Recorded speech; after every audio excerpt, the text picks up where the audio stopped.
Un cas particulier en consultation cette semaine. 280 000 € d'impôts et redressement, 10 ans d'impôts français qu'il n'aurait pas dû payer et 80% de pénalité. Je me suis donc dit ça pouvait être intéressant de vous partager les 7 erreurs les plus fréquentes que je retrouve tous les mois en consultation sur l'expatriation. Erreur numéro 1, choisir un pays, choisir votre pays juste pour les impôts, juste pour la fiscalité. Le cas le plus fréquent, on ouvre Google ou payer moins d'impôts et on finit à Dubaï, en Andorre, à Maurice ou à Lisbonne. Je vous ai pris 2 exemples concrets et c'est ce que je vous ai mis ici, un trader, un fondateur de SaaS, un consultant ou un investisseur crypto n'ont et n'auront pas les mêmes besoins. Exemple, partir à Dubaï. À Dubaï, on n'a pas d'impôt sur les bénéfices au moment où je fais cette vidéo, jusqu'à 90 000 € et pas d'impôt sur vos revenus personnels. Par contre, si vous décidez vous-même de partir à Dubaï, de mettre votre société à Dubaï et que vous avez la majorité de vos clients français, et ben dans la convention fiscale entre la France et les Émirats, il y a une clause anti-abus qui dit que vous pourriez être requalifié de résident fiscal français pour votre société et donc payer tous vos impôts en France, TVA, IS, etc. Donc même si vous partez à Dubaï, que vous avez une société à Dubaï, si vous gardez la majorité de vos centres d'intérêt économique en France, vous pourriez être requalifié et ça, c'est pas pour tous les pays,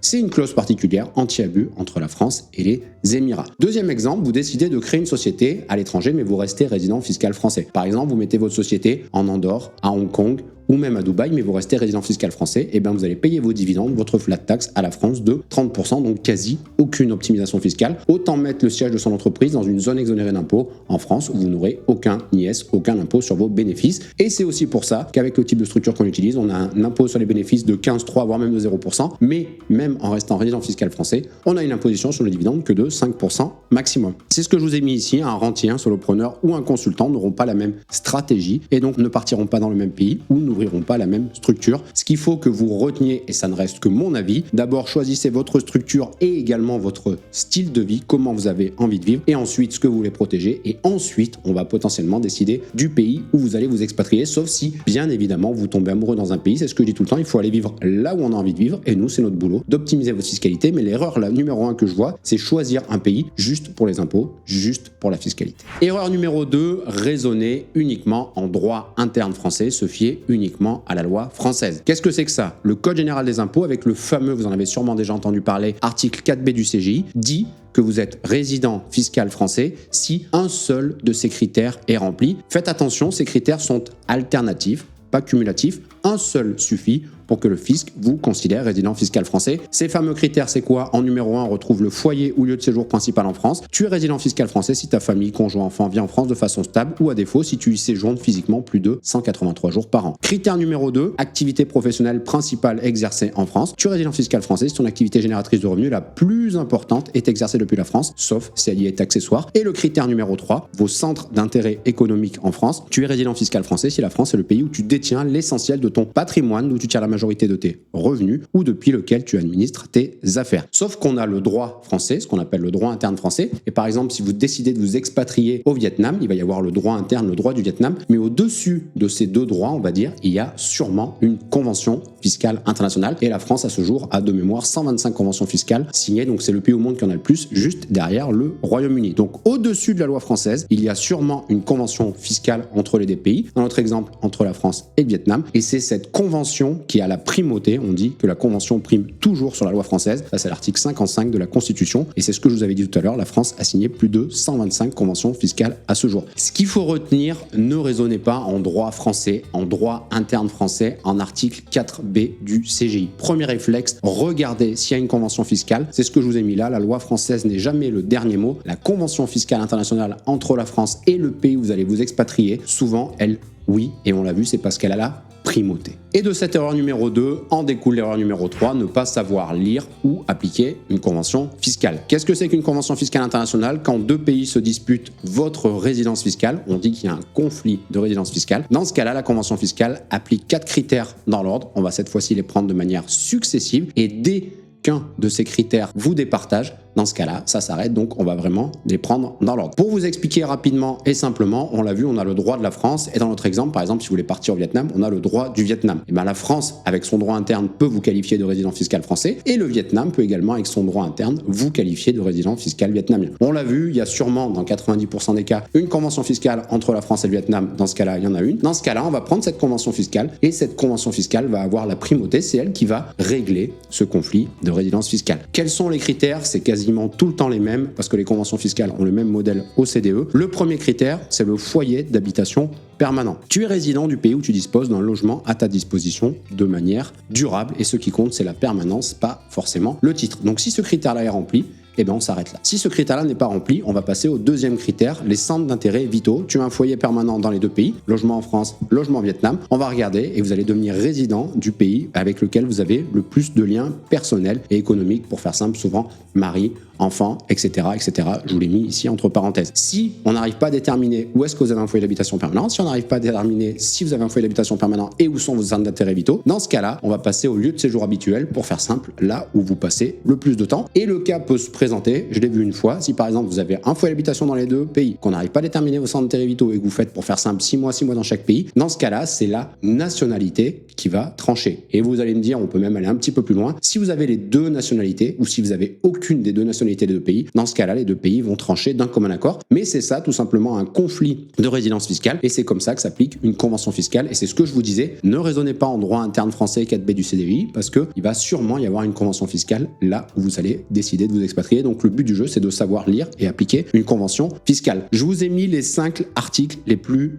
importants dans les conventions fiscales à appréhender, à connaître. L'article 4, c'est celui qu'on vient de voir un petit peu. C'est celui qui va déterminer votre résidence fiscale, vous, en tant que personne physique, et également potentiellement celle de votre structure, de votre société. L'article 5, là, c'est pour établir où est imposée votre activité, avec notamment les notions primordiales d'établissement stable et d'agent dépendant. L'article 10, qui va déterminer l'imposition de vos dividendes, avec notamment le taux retenu à la source. L'article 13, qui traite des plus-values immobilières, titres de société, etc. Et l'article 15, qui va un petit peu trancher sur les prestations de services entre, par exemple, ce qui est salariat, indépendant, etc. Le piège, même si, je vous l'ai dit, toutes les conventions fiscales ont le même modèle, chaque convention fiscale est unique. Ce qui marche pour votre pote qui est parti au Brésil ne va pas forcément marcher, ce que je vous ai mis dans l'exemple pour vous qui partez au Vietnam. À retenir, dans tous les cas, si vous décidez d'avoir une expatriation, que ce soit pour vous en tant que personne physique ou potentiellement pour votre société, sachez lire, sachez appliquer une convention fiscale. Sans convention lue, vous n'avez pas de réelle stratégie solide. L'erreur numéro 4, l'expatriation de façade. Et ça, c'est un cas concret que j'ai eu en consultation il y a un mois. C'est quoi? Je vous ai pris cet exemple. Tu poses ta valise en Estonie, mais tu gardes ton appart à Paris, ta famille en France et tu fais 4 allers-retours par mois en avion. C'est un petit jeune, attention, pas du tout péjoratif, qui voulait monter son business. Il a dit, bah tiens, je me suis pris la e-residency, j'ai créé une société en Estonie et en fait, je me suis mis dans une coloc en Estonie, j'y suis jamais et je vis en France. Vous avez bien compris, quand on applique les conventions fiscales internationales, cette personne reste résident fiscal français et en plus, bien évidemment, sa structure, vous doutez, c'est une boîte aux lettres, une coquille vide, donc il pourrait être fortement imposé. On revient 10 ans en arrière, 80% de pénalité, etc., etc. C'est ce que je vous ai mis. Le fisc se fout de votre tampon de passeport. Il va regarder les faits et surtout, il va regarder la loi, droit français et convention fiscale internationale. Un seul critère qui peut pointer vers la France et dans ce cas-là, vous êtes résident fiscal français. Alors cette personne, en plus, elle m'a dit oui, mais moi j'ai rempli le formulaire 2042 NR. J'en ai déjà parlé dans certaines vidéos. Le formulaire 2042 NR, c'est quand vous allez vous expatrier ou quand vous allez revenir en France. Sauf que le fisc, lui, s'en fout un petit peu de ce formulaire. Il va regarder la loi et comme je vous le disais, la loi française et surtout les conventions fiscales internationales. Donc cette personne, vous vous doutez, elle a créé une boîte aux lettres en Estonie. Elle a pris une coloc en Estonie en se disant bah tiens, j'ai un logement là-bas, j'ai mon statut et residency. Petit aparté, le statut et residency, ce n'est pas du tout un statut de résident fiscal. Ça, je le vois également. Ne confondez pas le fait d'avoir la nationalité, le fait d'être résident fiscal d'un pays, le fait d'habiter dans un pays ou le fait de contrôler l'activité d'un pays. C'est ce que je vous disais. Une expatriation, selon moi, si vous voulez vraiment vous expatrier, expatriez-vous. Les expatriations de façade, plus ça va aller, moins ça va tenir. Alors oui, il y a 10, 15, 20 ans, les contrôles étaient un petit peu moins poussés ou en tout cas, les possibilités de contrôle étaient moins poussées. Aujourd'hui, c'est pas à vous que je vais l'apprendre. À l'ère de l'informatique, c'est beaucoup plus compliqué. C'est ce que je vous ai mis en résumé. Une expatriation, ça se vit, ça ne se déclare pas que sur le papier. Et le but, bien évidemment, c'est de regarder la convention fiscale et tout simplement de cocher les critères pour avoir une réelle expatriation. Foyer d'habitation permanent, centre d'intérêt vitaux, là où vous passez le plus de temps, nationalité, sinon d'un commun accord. Voilà les 5 critères que le fisc va prendre dans l'ordre en cas d'application, bien évidemment, et ça sera le cas dans 99% des cas d'une convention fiscale internationale. Erreur numéro 5, mal gérer son patrimoine français. Et ça aussi, je le vois souvent en consultation, des gens qui veulent partir et qui me disent, moi, Quentin, je ne veux plus revenir en France, je vais tout vendre, ou alors des gens qui partent et qui sont un petit peu attentistes et qui vont garder, par exemple, leur société française. C'est ce que je vous ai mis. Il y a 2 erreurs avec 2, en tout cas, profils de personnalité que j'ai brossés. Le paniquer.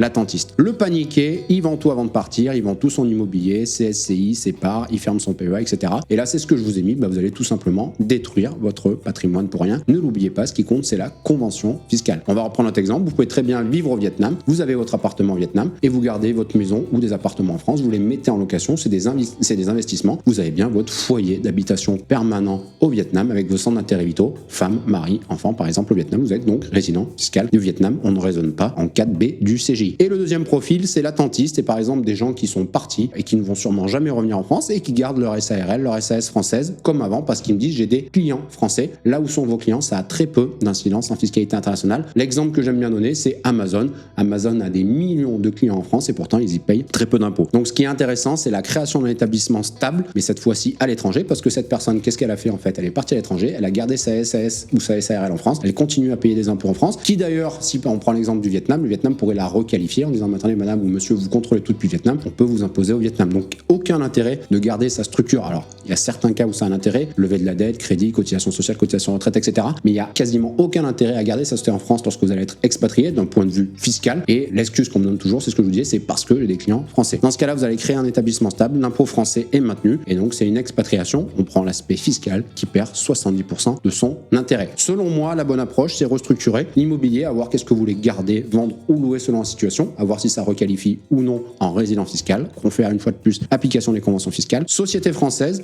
voir est-ce que ça vaut le coup de la délocaliser, mais ça peut aussi être intéressant de garder sa société française et par exemple, juste le fait de vous expatrier, vous allez pouvoir optimiser l'imposition sur vos dividendes. Et pour tout ce qui est PEA par exemple, fermer, geler ou maintenir, là pareil, il faut regarder la convention fiscale. Petit reminder, ce que je vous ai mis à retenir, votre patrimoine ne vous suit pas forcément dans l'avion. Pensez à le restructurer avant le départ et ne soyez pas ni paniqué ni attentiste. Il y a des choses à vendre, il y a des choses à garder, mais une fois de plus, vous n'êtes pas obligé soit de tout vendre ou soit de tout garder. Erreur numéro 6, ignorer l'exit tax. Et je vous ai fait une petite vidéo de mémoire il y a un mois où justement je traite en profondeur ces trois sujets. L'exit tax, l'impôt sur la nationalité qui aujourd'hui est un mythe et le fait aussi que le fisc peut revenir en arrière parfois sur 3 ans, parfois sur 10 ans. Donc on va passer rapidement là-dessus. Je vous invite à aller regarder cette vidéo si vous voulez creuser un petit peu. L'exit tax, c'est quoi? C'est l'article 167 bis du CGI. Quand vous quittez la France, que vous devenez résident fiscal dans notre pays, l'État calcule une plus-value latente sur vos titres comme si vous vendez tout le jour de votre départ. Et aujourd'hui la taxe, c'est la flat tax, 31,4%. Tu es concerné si tu as été résident fiscal français au moins 6 des dernières années, si tu pars vraiment vivre à l'étranger, que tu changes de résidence fiscale, et si tes titres valent plus de 800 000 euros, ou si tu détiens au moins 50% d'une société. Je vous ai pris un petit exemple, société valorisée à 2 millions d'euros, vous l'avez créée ou vous l'avez acheté 100 000 euros, plus-value latente 1,9 million, exit tax théorique 596 000 euros. La bonne nouvelle, c'est que vous allez pouvoir purger un petit peu cette exit tax. Vous allez avoir, si vous partez dans l'Union européenne, un sursis automatique. Si vous partez hors Union européenne, vous allez avoir un sursis sur demande, mais il va falloir déposer des garanties, je vous l'explique dans la vidéo. Et par contre, aujourd'hui, c'est pour ça que c'est intéressant en tout cas encore à ce jour, aujourd'hui, cette exit tax va être effacée totalement après 2 ans si votre patrimoine est inférieur à 2,57 millions d'euros ou au-delà de 5 ans si votre patrimoine est supérieur à 2,57 millions d'euros. Voilà, gardez en tête un petit peu qu'il y a potentiellement cette exit tax. C'est ce que je vous ai mis. Le piège, si vous partez la veille de vendre vos titres, eh ben, l'exit tax devient immédiatement exigible. Donc à retenir, l'exit tax n'est pas une barrière du tout, en tout cas au moment où je vous fais cette vidéo. C'est une dette mais qui est en suspens et qui est effaçable, mais ça se prépare, alors j'ai un peu exagéré 12 mois en avant, mais en tout cas ça se prépare en amont avec une réflexion. Je vous invite vraiment à aller voir cette vidéo sur l'exit tax si ça vous intéresse pour rentrer un petit peu plus de manière exhaustive et en profondeur dans ce sujet-là. Erreur numéro 7, et c'est sûrement la plus fréquente que je vois, on l'a vu, on peut s'expatrier en tant que personne physique, vous à titre personnel, mais on peut aussi expatrier, changer la résidence fiscale, une personne morale, une société. Et l'erreur que je vois le plus souvent, c'est monter une structure sans substance économique. C'est quoi? C'est la classique LLC, Wyoming, New Mexico, Delaware, une adresse virtuelle, c'est tout simplement une boîte aux lettres, et vous utilisez Stripe et Wise ou Revolut, et ce qu'on vous dit, c'est mon business est offshore, je suis à 0% d'impôt, rien de magique, la société est transparente fiscalement, en fait c'est que vous ne déclarez rien, donc vous n'êtes pas imposé, rien de magique comme je vous le disais, vous pouvez très bien avoir une société française, ne rien déclarer, totalement légal, vous serez également à 0% d'impôt. Ce que je vous ai mis, sans rentrer dans les détails, ça marchait en 2015, aujourd'hui c'est mort en 2026, notamment à cause bien évidemment du droit français, article 123 bis du CGI, on l'a vu aussi, alors là c'est pas forcément inhérent que aux sociétés mais aussi aux cryptos, mais ce que je voulais vous partager, c'est que c'est la direction du contrôle et aussi avec l'informatique, l'intelligence artificielle, facture électronique, etc., etc. Tout ça va être de plus en plus compliqué à mettre en place. DAC8, CARF, AML6, etc. Et le gros problème également, un problème bancaire, ça c'est particulier, spécifique au LLC. Le piège, c'est ce que je vous disais, et attention, ce n'est pas un cliché, c'est aussi ce qu'on vous dit. Sur Internet, on vous dit, bah, tu crées une LLC, tu crées une LLP, tu seras à 0% d'impôt, c'est ce que je vous disais, c'est tout simplement parce que vous n'allez rien déclarer. Vous croyez optimiser, mais en fait, vous construisez un dossier de fraude fiscale, et surtout l'inconvénient, c'est que dans ce cas-là, et c'est l'exemple que j'ai vu, on peut revenir 10 ans en arrière et avoir des majorations de 80% avec des pénalités. Donc, c'est mon avis, et c'est la règle en tout cas que nous, on s'applique. Soit vous faites une réelle expatriation, soit votre structure a une substance réelle, bureau, salarié, décision prise sur place, etc. Soit tu ne fais rien. Aujourd'hui, et je pense que ça va être de plus en plus le cas, l'entre-deux est mort. À retenir, une structure sans substance n'optimise rien. Tout simplement, elle peut potentiellement vous mettre en danger. Et surtout, en cas de contrôle fiscal, vous allez surtout vous exposer à d'énormes pénalités. Je vous ai fait un petit tableau résumé des 7 erreurs les plus fréquentes que je vois. On l'a vu, choisir un pays juste pour les impôts, raisonner uniquement en droit français et pas en convention fiscale internationale, mal lire ou ne pas savoir appliquer une convention fiscale internationale, les expatriations de façade, sur ou sous-réagir au patrimoine français surtout, ignorer l'exit tax et se structurer sans substance économique, que ça soit à titre personnel, mais surtout pour votre société. J'espère que cette vidéo vous a plu et que vous en avez appris un petit peu plus. Si jamais vous avez envie de vous expatrier ou que vous voulez optimiser votre fiscalité ou vous structurer à l'international, vous savez où me trouver. Et moi, je vous dis à la prochaine pour une nouvelle vidéo.